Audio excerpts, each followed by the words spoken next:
মোৰ প্ৰিয় দিন দৰদী ভাই বন্ধুসকল, নামাজৰ সালামৰ পিছত মাত্ৰ 7 বাৰ সৰু এটি দোৱা আপুনি পাঠ কৰিব। আল্লাহ ৰব্বুল আলামিনে আপোনাৰ জীৱনৰ সকলো হাজত পূৰা কৰি দিব, সকলো সমস্যা সমাধান কৰি দিব। আপোনাৰ মনৰ আশাবোৰ আল্লাহ ৰব্বুল আলামিনে পূৰণ কৰি দিব। আপুনি যি দোৱা কৰিব আল্লাহ তাআলাই আপোনাৰ দোৱা কবুল কৰিব ইনশাআল্লাহ তাআলা।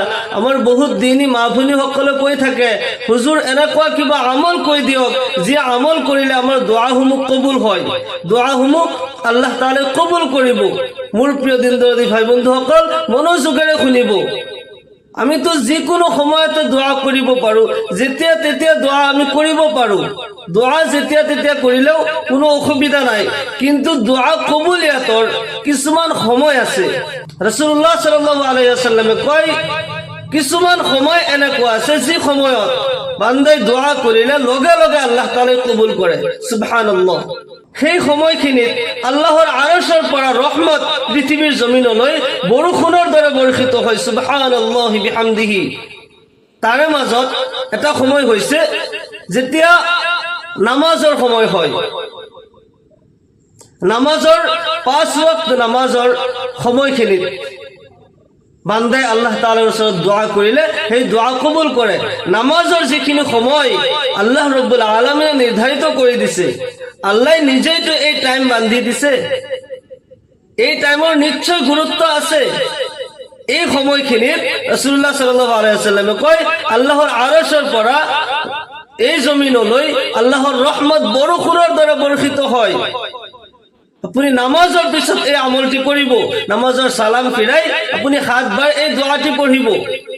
আকৌ ৰাসূলুল্লাহ সাল্লাল্লাহু আলাইহি ওয়াসাল্লামে কয়, আমি যেতিয়া নামাজৰ কাৰণে আজান দিওঁ, আজান আৰু ইকামতৰ মাজত যিখিনি সময় থাকে, আজান আৰু ইকামতৰ মাজৰ সময়খিনিত বান্দাই দোৱা কৰিলে আল্লাহ ৰব্বুল আলামিনে সেই দোৱা ফিৰাই নিদিয়ে, আল্লাহ তাআলাই লগে লগে কবুল কৰে।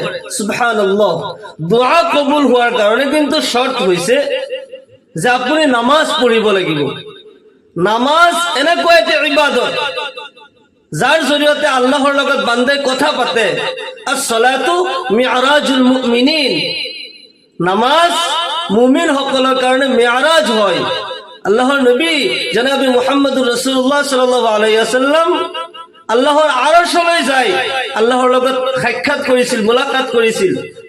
আৰু আমাৰ কাৰণে এইটো তোহফা লৈ আহিছে যে আমি এই জমিনত থাকিয়েই আমি আল্লাহৰ লগত মি'ৰাজ কৰিব পাৰো, আমি আল্লাহৰ লগত সাক্ষাৎ কৰিব পাৰো, কথা পাতিব পাৰো।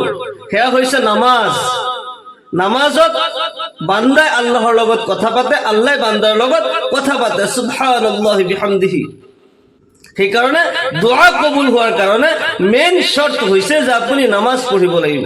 2 নম্বৰ হৈছে যে আপুনি হালাল খাব লাগিব, হাৰামৰ পৰা আপুনি বাচি থাকিব লাগিব, তেতিয়া দোৱাসমূহ কবুল হ'ব। আৰু যেতিয়া আপুনি দোৱা কৰিব, দোৱাত ইখলাছ আনিব লাগিব, খাজ দিলে আল্লাহৰ পৰা বিচাৰিব লাগিব। আমি বহুত সময়ত আৰবিত জপি জপি দোৱাবোৰ কৰি থাকো, বা নিজৰ ভাষাটো দোৱাবোৰ কৰি থাকিলেও এটা হৈছে যে আমি দোৱা কৰি আছো, মনটো কৰবাত আছে। আল্লাহক হাজিৰ নাজিৰ মানি আল্লাহৰ ওচৰত যদি আমি খাজ দিলে দোৱা কৰো, তেতিয়া আল্লাহ তাআলা আমাৰ দোৱাসমূহ কবুল কৰিব। হাজ্জাজ বিন ইউসুফ, এটা সৰু উদাহৰণ মই দিওঁ। হাজ্জাজ বিন ইউসুফ ইছলামী শাসকসকলৰ ভিতৰত আটাইতকৈ অত্যাচাৰী বাদশাহ আছিল, অত্যাচাৰী সম্ৰাট আছিল। তেওঁ এবাৰ কাবা শৰীফলৈ হজ কৰিবলৈ গ'ল। তেওঁ হজ কৰিবলৈ যায়, কাবা শৰীফৰ তাৱাফ কৰি আছে। তাৱাফ কৰি থকা অৱস্থাতে দেখা পালে এজন অন্ধ ব্যক্তি কাবা শৰীফৰ কাপোৰত ধৰি তেওঁ দোৱা কৰি আছে, ইয়া আল্লাহ, তুমি মোৰ দৃষ্টিশক্তি ঘূৰাই দিয়া। ইয়া আল্লাহ, মই এই তোমাৰ সুন্দৰ পৃথিৱীখন চাব বিচাৰিছো। ইয়া আল্লাহ, তুমি মোৰ চকুৰ দৃষ্টিশক্তি ঘূৰাই দিয়া। তেওঁ দোৱা কৰি আছে। হাজ্জাজ বিন ইউসুফে দেখা পালে যে অন্ধ ব্যক্তিজনে তাৰ চকুৰ পাৱাৰৰ কাৰণে আল্লাহৰ ওচৰত দোৱা কৰি আছে, তাৰ দৃষ্টিশক্তি ঘূৰাই দিব লাগে।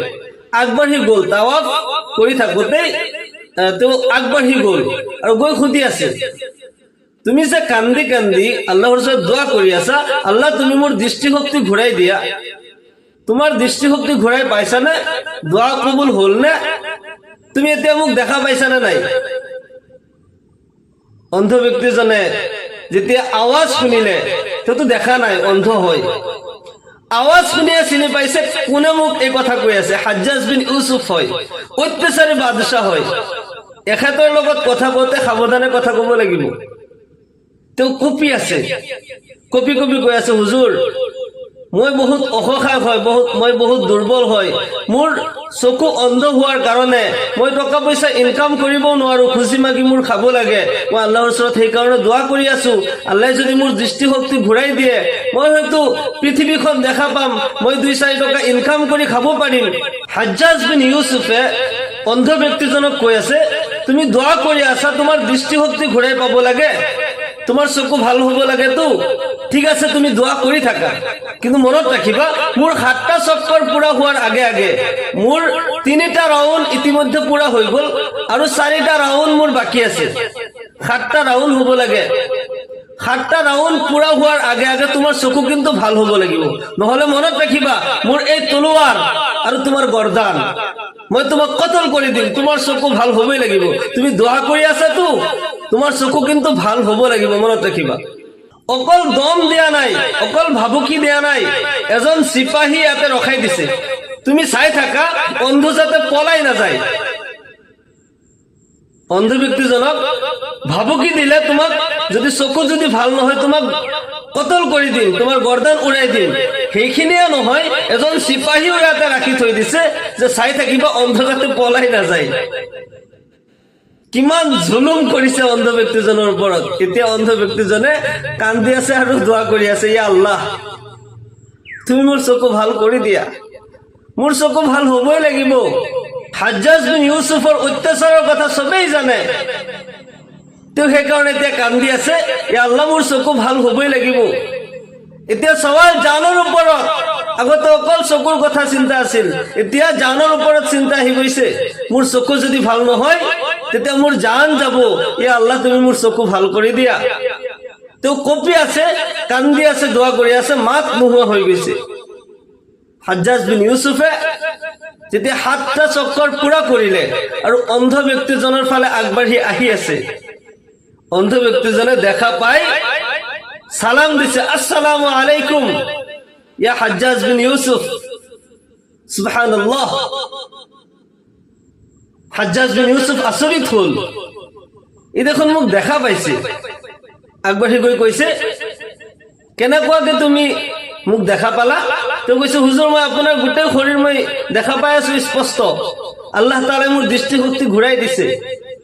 হাজ্জাজ বিন ইউছুফে অন্ধ ব্যক্তিজনৰ পিঠিত থাপৰ মাৰি কৈছে, মাৰহাবা মাৰহাবা, মোৰ লগত সাক্ষাৎ হোৱাৰ আগত তুমি যি দোয়া কৰি আছিলে, ইয়া আল্লাহ তুমি মোৰ চকু ভাল কৰি দিয়া, মোৰ দৃষ্টিশক্তি ঘূৰাই দিয়া, এনেকুৱাকে তুমি গোটেই জীৱন দোয়া কৰি থাকিলেও তোমাৰ দোয়া কবুল নহল হয়, কিয়নো তোমাৰ সেই দোয়াত ইখলাস নাছিল, তুমি খাস দিলে দোয়া কৰা নাছিলা। যেতিয়া তোমাৰ জানৰ ওপৰত সৱাল আহি গল, মই তোমাক কলো যে তোমাৰ জান গুচি যাব যদি তুমি চকুৰে দেখা নোপোৱা, দৃষ্টিশক্তি যদি ঘূৰাই নোপোৱা, এতিয়া তুমি জানৰ ভয়ত কান্দি আছা, যাৰ কাৰণে আল্লাহ তোমাৰ দোয়া কবুল কৰিছে। আমি যেতিয়া দোয়া কৰো ইখলাসৰ সৈতে, আল্লাহক হাজিৰ নাজিৰ মানি, দোয়া কবুল হবই বুলি ইয়াকিন কৰি আল্লাহৰ ওচৰত যেতিয়া দোয়া কৰো, তেতিয়া আমাৰ দোয়াসমূহ কবুল হয়। আমি ইখলাসৰ সৈতে আল্লাহৰ ওচৰত বিচাৰিব লাগে।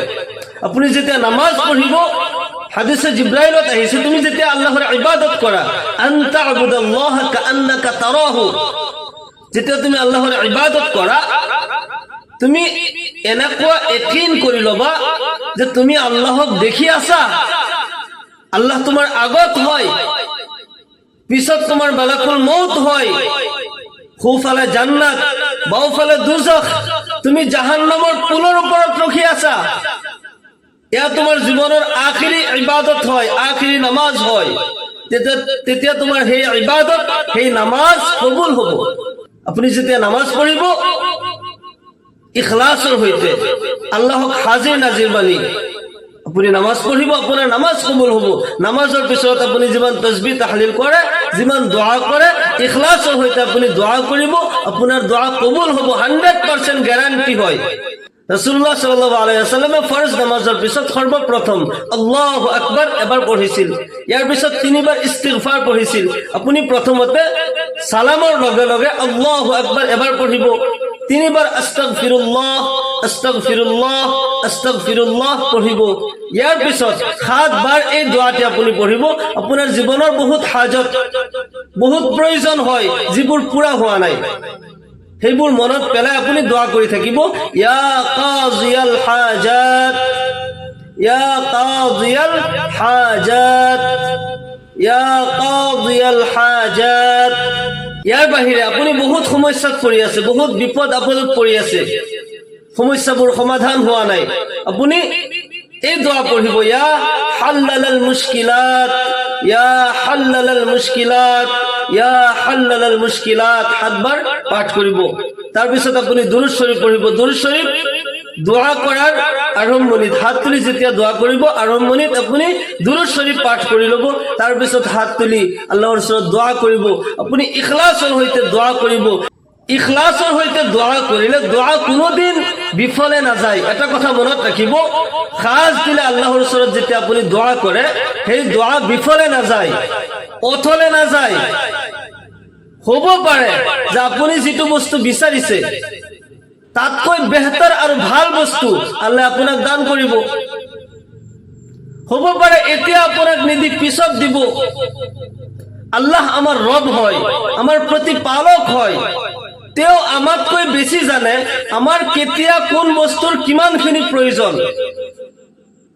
আপুনি সাপোজ এজনী ছোৱালীক ভাল পায়, আপুনি মৰম কৰে, বহুত মহব্বত কৰে, নিজৰ জানতকৈ বেছি মহব্বত কৰে। সেই ছোৱালীজনীক আপুনি বিয়া পাতিব বিচাৰিছে, বহুত আশা কৰিছে, বহুত চেষ্টা কৰিছে, যাৰ কাৰণে আপুনি বহুত ইবাদতো কৰিছে, আল্লাহৰ ওচৰত কান্দি কান্দি দোয়া কৰিছে ছোৱালীজনীক পোৱাৰ কাৰণে।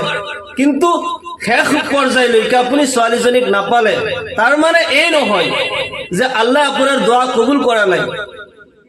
হ'ব পাৰে আল্লাহ সেই ছোৱালীজনীতকৈ আৰু ভাল ছোৱালী আপোনাৰ জীৱনত ৰাখি থৈছে। আপুনি এজনী ছোৱালী হয়, এজন ল'ৰাৰ কাৰণে আপুনি নিজৰ জান ধৰি দিছে, জানৰ বাজি পৰ্যন্ত লগাই দিছে, কিন্তু অৱশেষত আপুনি ল'ৰাজনক নাপালে, আপুনি যাক বিচাৰিলে তাক নাপালে, আপুনি আফসোস কৰিব নালাগে। হ'ব পাৰে আপোনাক তাতকৈ আৰু ভাল বস্তু আল্লাহ দান কৰিব। আমাৰ আল্লাহ আমাৰ ৰব হয়, আমাৰ প্ৰতিপালক হয়, তেওঁ আমাৰ বিষয়ে আমাতকৈ বেছি জানে আমাৰ কেতিয়া কোন বস্তুৰ কিমানখিনি প্ৰয়োজন হয়। কেতিয়াবা কোনো বস্তুৰ আশা কৰি, বহুত চেষ্টা কৰি, বহুত মান্নত কৰি, বহুত দোয়া কৰি, দান খয়ৰাত কৰাৰ পিছতো যেতিয়া আমি সেই বস্তুটো নাপাওঁ, আমি নিৰাশ হ'ব নালাগে।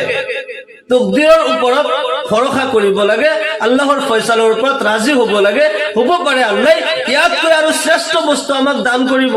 লা তাকনাতু মিৰ ৰাহমাতিল্লাহ, আল্লাহ ৰাব্বুল আলামিনে কয় তোমালোকে মোৰ ৰহমতৰ পৰা নিৰাশ নহবা, মোৰ ৰহমতৰ আশা কৰা, মোৰ ওচৰত দোয়া কৰা, মই নিশ্চয় কবুল কৰিম। উদউনি আস্তাজিব লাকুম, মোৰ ওচৰত দোয়া কৰা, মই সেই দোয়াৰ জবাব দিম, মই কবুল কৰিম। হ'ব পাৰে আল্লাহ তাআলাই আপোনাক এতিয়া দিয়া নাই, পিছত দিব, ইয়াতকৈ আৰু শ্ৰেষ্ঠ বস্তু দিব, যিটো বিচাৰিছো সেইটোতকৈ আৰু শ্ৰেষ্ঠ বস্তু দিব। সেইকাৰণে নিৰাশ হ'ব নালাগে। আমি হৰ হালে আল্লাহৰ ফয়সালাৰ ওপৰত ৰাজি হ'ব লাগে, আল্লাহৰ পৰা বিচাৰি থাকিব লাগে, দোয়া কৰি থাকিব লাগে। আল্লাহ ৰাব্বুল আলামিনে আমাৰ সকলো মুমিন মুছলমানক দিনৰ সহি সমজ দান কৰক, সকলোকে ইহকাল পৰকালত কামিয়াবি দান কৰক। সকলোৱে কওক আল্লাহুম্মা আমিন। ওয়া আখিরু দাওয়ানা আনিল হামদুলিল্লাহি রাব্বিল আলামিন। আসসালামু আলাইকুম ওয়া রাহমাতুল্লাহি ওয়া বারাকাতুহু।